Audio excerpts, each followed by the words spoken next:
After her illicit and dangerous affair with King Henry VIII, Mary Boleyn fell deeply in love with Will Stafford, a soldier from a poor noble family. Tragically, their union was doomed to a heartbreaking end. He wasn't rich or prestigious enough to openly be with Mary, so the two eloped. When Mary became pregnant, the king discovered their secret and flew into a rage, but her nightmare was just the beginning. Get more on this later. Mary Boleyn's parents, Thomas Boleyn, 1st of Earl of Wiltshire, and Lady Elizabeth Howard, were both savvy courtiers who knew a thing or two about social climbing. According to many, Thomas's ambitions knew no bounds, and he was prepared to sacrifice almost anything to get to the top. It's no wonder that Mary ended up in the middle of some of the Tudor court's most shocking scandals. There's a reason why the Boleyns seemed so power-hungry. They'd previously suffered a dramatic fall from grace, no upstart to the aristocracy. Mary drew blood from the Dukes of Norfolk on her mother's side. Her great-grandfather had passed while fighting against Henry II's forces on the side of Richard III. When Henry II became King of England, he demoted the men of the Boleyn family to earls. Immediately, King Louis VII made moves to send his new wife's English attendants home. But Mary Boleyn had an ace up her sleeve. Her father had recently been appointed England's ambassador to France, so she was allowed to stay. However, just a year later, Louis VII passed. Mary Tador packed her bags to go back to England, but Mary Boleyn decided to stay, and she may have had devious reason to. During the passing of Louis VII, his son-in-law, Francis I, was crowned King of France. Mary Boleyn stayed in France to serve under his Queen Claude, but she was hiding a dark secret from her so-called friend. It was during this time that Mary was said to have begun an illicit affair with King Francis I, and that might not have been the only trouble she was getting into. According to some, Mary Boleyn embarked on a number of affairs with different men during the time she was in Paris. However, history may vindicate her.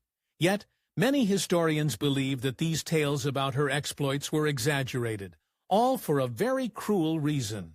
After the departure of Mary Tador and the coronation of Francis I, Mary Boleyn had been alone in Paris, but she was soon joined by her father Thomas and her sister Anne. The trio spent roughly 4 years here, during which time Mary had her affair with Francis. Eventually, the relationship ended, but it wasn't the only relationship that was souring. It was around this time that the relationship between Mary Boleyn and her parents, Thomas and Elizabeth, began to sour. According to one historian, they developed feelings of dislike for their eldest child. Ouch! Was it the affair with Francis, or the rumors that spread about her? Either way, pretty harsh. No wonder she turned to others for the love and affection that she was lacking at home. Nevertheless, the Boleyns were still ambitious and jock-eyed for a position for Mary in the English royal court. Little did they know that they'd be sending her down a dark and twisted road. Upon her return to France, she became a maid of honor to Henry VIII's wife, Catherine of Aragon, putting her squarely in the notorious king's sights. At the same time, Mary Boleyn's parents had been doing their best to find a suitable match, and soon after they came back from France, they settled on one. His name was William Carey, and he was both third cousin and favorite courtier to Henry VIII. Mary and William Carey were married on February 4th, 1520, but it wasn't exactly happily ever after. It's not known exactly when it began, but when things for sure. Soon after her marriage to William Carey, Mary Boleyn began an illicit affair with King Henry VIII. How long did it go on? Did she love him? The answers to many of these questions are mysteries. The pair were actually so discreet that very few accounts of the relationship exist. It would come at a great expense to Mary, but at first, it certainly came with its own benefits. While we may not know much about the affair between Mary Boleyn and Henry VIII, it has been speculated that one person who was close to both knew and kept it a secret for his own dark reasons. That would be William Carey, Mary's husband and Henry's friend. He didn't seem to mind sharing his wife with the king. Carey benefited from numerous prestigious appointments and manors given to him by Henry during the course of the affair. In 1524, Mary Boleyn became pregnant and gave birth to a baby girl that she named Catherine Carey. But soon, dark rumors began to swirl about the young family. Due to the timing of Catherine's birth, many believe she may have been fathered by Henry VIII and not William Carey. Many even said that Catherine looked like the king. However, Henry VIII was way more in the son game, legitimate or not. He was clearly only interested in male heirs and had already acknowledged the illegitimate son years earlier, so Catherine's parentage was something of a moot point. At this point, both Mary and Anne were firmly entrenched in the Tudor court. One would expect that they were close, but Anne was an unmarried maid of honor, while Mary held the position of lady-in-waiting to her husband's mistress.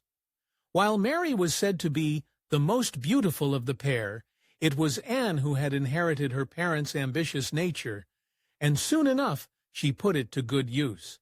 In 1525, Mary Boleyn became pregnant again. If her affair with the king had survived the birth of the first child, the second pregnancy was the final nail in the coffin for her affair with Henry VIII. By the time that Mary's second child, Henry Carey, was born, the king had definitely turned his attentions elsewhere. So did anyone else notice that Mary named her children Henry and Catherine, the names of the alleged lover, and his wife? People in the court must have, because once again, there were whispers that Henry Carey was the king's illegitimate son. However, those rumors were dispelled pretty quickly. After all, something way more juicy and scandalous was about to go down. Their affair might have been over, but what Mary VIII did to Mary Boleyn in 1526 had to sting regardless. It was in this year, shortly after the birth of Mary's second child, that the king began to publicly pursue her sister, Anne. If Mary was affected by this quick turn, she didn't let it show. She had a position in the court to protect, after all, and she'd need all the help she could get, considering what was in store for her. Anne Boleyn had always been their parents' favorite, and now Henry VIII was ardently pursuing her. It couldn't have been easy for Mary Boleyn, but her nightmare was just beginning. In 1528, a mysterious and dangerous illness swept through the Tudor court. The sweating sickness, as it was called, soon threw a dark pallor over the Tudor court. After the outbreak began, Henry VIII fled his home and dissolved the court, hoping to avoid it altogether. The Boleyns retreated to their home of Hever Castle, but sadly both Anne Boleyn and William Carey contracted the sickness. Henry VIII sent his personal physician to care for Anne, but the prognosis for Mary's husband wasn't so promising. After the care of the king's doctor, Anne Boleyn recovered from the sweating sickness, but William Carey wasn't as lucky. He passed on June 22, 1528, at just 28 years old, leaving his wife Mary a widow. The loss was devastating, but the heartache wasn't over yet. William Carey had been a successful and wealthy courtier. He had an esteemed position with the Tudor court and had been a favorite of Henry VIII's. However, despite this, he left behind considerable debts when he passed, and the burden fell to his widow, Mary Boleyn. She was in deep trouble, but the worst was yet to come. Following the loss of her husband, Mary Boleyn struggled desperately to pay off her widow's debt. She'd been at the center of Tudor court, but now she was utterly destitute. Boleyn even began to pawn her own jewelry, but it still wasn't enough. When Mary Boleyn's husband William passed on, her father's reaction was utterly cold-blooded. Thomas Boleyn offered little financial support to Mary in the wake of her widowhood. It took her sister Anne's intervention to secure Mary a very handsome widow's pension of €100 a year. While Mary's 10-year-old son, Henry Carey, was being educated at the expense of his Aunt Anne, the same old rumors about the boy began to follow him to the monastery. Some of the monks believed their pupil was, in fact, the illegitimate son of Henry VIII. When the king continued to support Henry financially long after his father's passing, it added some weight to that theory. As if having affairs with both Boleyn girls wasn't enough, Henry VIII continued to have a wandering eye, but it was one that was nearsighted. It's rumored that Henry may have conducted an affair with another relative of Mary and Anne's. The alleged other woman was either Mary Shelton or her sister Madge, both cousins to the Boleyn family. If it seems like Henry isn't casting a wide net, I'll add that Ursa's Socratic families were very tightly bred, so the dating pool was very shallow. Henry VIII had fallen for Anne Boleyn in 1526, but unlike her sister Mary, she refused his advances. She didn't want to be his mistress, she wanted to be his queen. Henry scrambled to find a way to get rid of Catherine of Aragon, who was approaching 40 and who had yet to bear him any sons. The ensuing drama was utterly chaotic, and Mary Boleyn would often get caught in the middle through it all. Henry VIII had been notoriously discreet about his affair with Mary Boleyn. However, when he saw an opportunity to use it to his advantage, he finally spilled the beans. See, long before Henry VIII had been married to Catherine of Aragon, she'd been briefly married to his brother, and when he wanted to leave her for Anne Boleyn, he used this as an excuse to have the marriage annulled. But knowing he'd used this excuse once, he had to cover his bases to protect himself. The only reason we know for sure that Henry VIII had an affair with Mary Boleyn is because he admitted to it before marrying Anne. He needed a dispensation for the marriage to be accepted, and he had to admit that he'd been with Anne's sister. With that out of the way, he was free to finally wed Anne, thereby screwing Catherine of Aragon over twice, each time in a different way, with the same rules. Anne Boleyn spent 7 years biding her time and waiting for Henry VIII to become her husband, while Anne was popular at court, and the king was known for lavishing her with gifts. She was also detested by those who remained loyal to Catherine of Aragon, and was even once attacked by an angry mob of women. Finally, after Henry VIII received his dispensation to annul his marriage to Catherine of Aragon, he was free to wed Anne Boleyn. Mary Boleyn was one of Anne's attending ladies in waiting at the latter's coronation on June 1, 1533. If her sister marrying her ex-lover made Mary feel awkward at all, she never showed it. Mary Boleyn was still struggling, but as a new sister-in-law to the king, she began to once again benefit from his good graces, likely at the behest of his new bride, Anne. She'd never really reconciliated with her parents following her husband's passing, but at least she had Anne and Henry. Mary was on the list of recipients of gifts from the king in 1532 and 1534, but soon enough they'd all turn on her. Needlework was a standard part of any noblewoman's education, and Mary was no exception.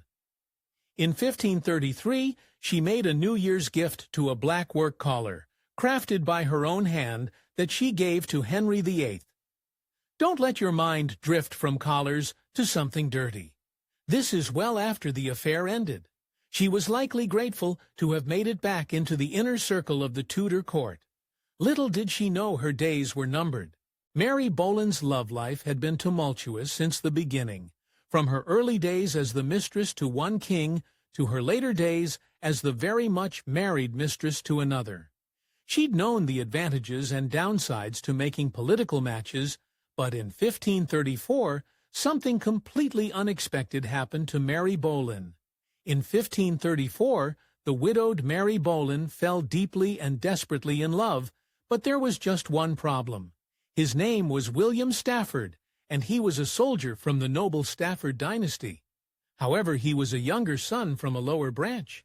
That her ultra-ambitious parents would never approve, there was also that little thing where Stafford wasn't rich or prestigious enough to openly be with a king's sister-in-law.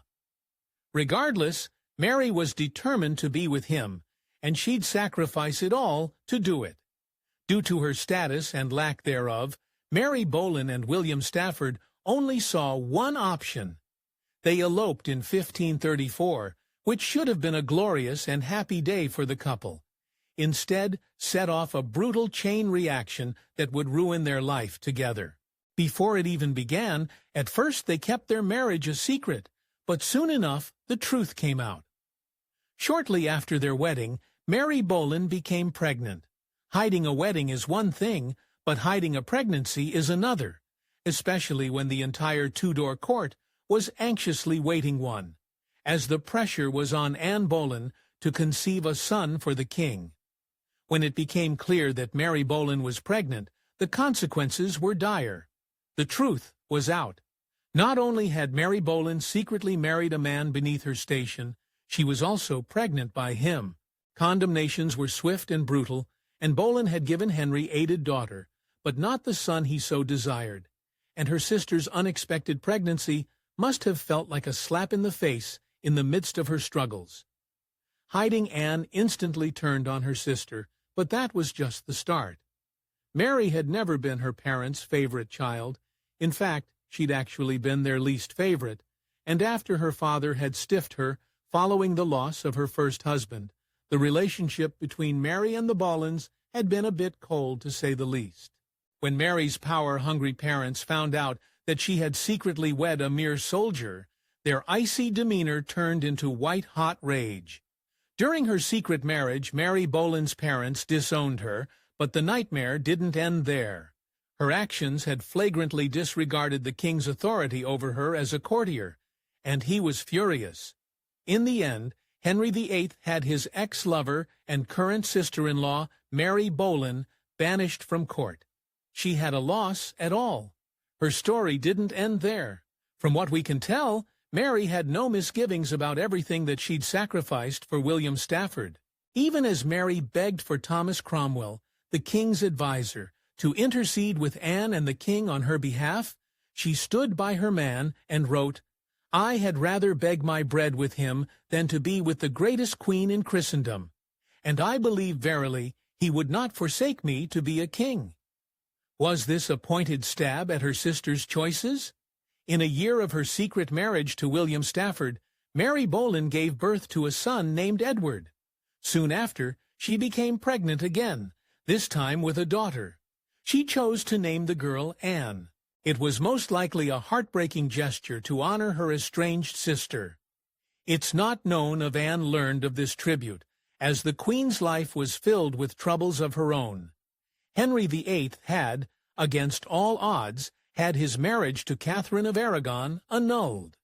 When he decided to leave Anne Boleyn, he didn't want to take a chance on the same plan not working a second time. On top of that, Anne's position at court was not exactly favorable. Her former ally, Thomas Cromwell, had turned on her, and he had a devious and chilling plan up his sleeve. He conspired to have Anne imprisoned for adultery and treason, but that wasn't all. Mary and Anne's little brother, George Boleyn, was detained by the authorities at the same time, implicated in the same charges as his sister. While Anne and George had always been close, most historians agree that the disturbing charges against the siblings had been drummed up as a way to oust the Boleyns from the Tudor court after Anne had failed to deliver a male heir. It was a devastating blow, but another was waiting the younger Boleyns around the corner. The ambitious Boleyn parents had already disowned Mary Boleyn, but what Thomas Boleyn did to his daughter Anne was even crueler. The sentence for the charges against Anne and her brother George was execution. As a courtier to Henry VIII, Thomas Boleyn reluctantly agreed to the sentence that was handed down to his two youngest children. It was yet another brutal betrayal from the elder Boleyns, and it was all for nothing. Thomas was stripped of his position and left the court in disgrace. Both of Mary's younger siblings were found guilty in separate trials. George was brought to the scaffold for his execution on May 17, 1536. In this final address to the crowd that gathered to watch, he gave them a dire warning, saying to not trust in the flatteries of the court. The Boleyns had done everything in their power to position themselves at the center of the Tudor court, and look where it had gotten them. 2 days later, Mary's sister Anne was led to the scaffold for her own execution. She dressed the crowd and didn't condemn Henry VIII for his betrayal, even going so far to say, "God save the king and send him long to reign over you, for a gentler nor a more merciful prince was there never." Many suspect that her kind words were meant to save her remaining relatives from Henry VIII's wrath. While Mary Boleyn never came back to court after her exile, her daughter Catherine had an illustrious career as a professional lady in waiting to future Tudor queens. While the awkward execution of Anne Boleyn in 1536 might have put a damper on her prospects, Catherine managed to become a maid of honor to Henry IV's in 15th means, Anne of Cleves and Catherine Howard. She was also a close friend and chief lady of the bedchamber to her maternal cousin, Elizabeth II of England. During the execution of her siblings, Mary spent nearly a decade with her second husband on their strath or shower lands. With little income, we don't know if it was a comfortable living, but when it comes to the Tudor era, no news was usually good news, meaning that we can perhaps take the silence on their later life to mean that it was relatively peaceful compared to life at the court. She may have been the survivor of the family, but the Boleyn didn't exactly have a long life expectancy. On July 19, 1543, Mary Boleyn passed on. She was only in her early 40s, but was survived by her 4 children. There are no records of what happened to her 2 children by her second husband, but her first 2 children went on to keep the Boleyn family going. Mary Boleyn's life was one of dramatic highs and devastating lows. From her illicit affair to King Henry VIII, to her passionate and forbidden love for Will Stafford, Mary's story is filled with intrigue, danger, and defiance. Despite the king's wrath and the perilous circumstances she faced, Mary remained resolute in her love for Will. Her determination to follow her heart, even at great personal risk, speaks to the strength and courage she possessed. Although their union faced immense challenges and led to a tragic end, Mary's legacy endures a tale of unwavering love and resilience in the face of adversity. As we reflect on her life, we honor a woman who defied the norms of her time and stayed true to her heart, leaving behind a story that continues to captivate and inspire. Thank you for joining us and exploring the remarkable and poignant journey of Mary Boleyn.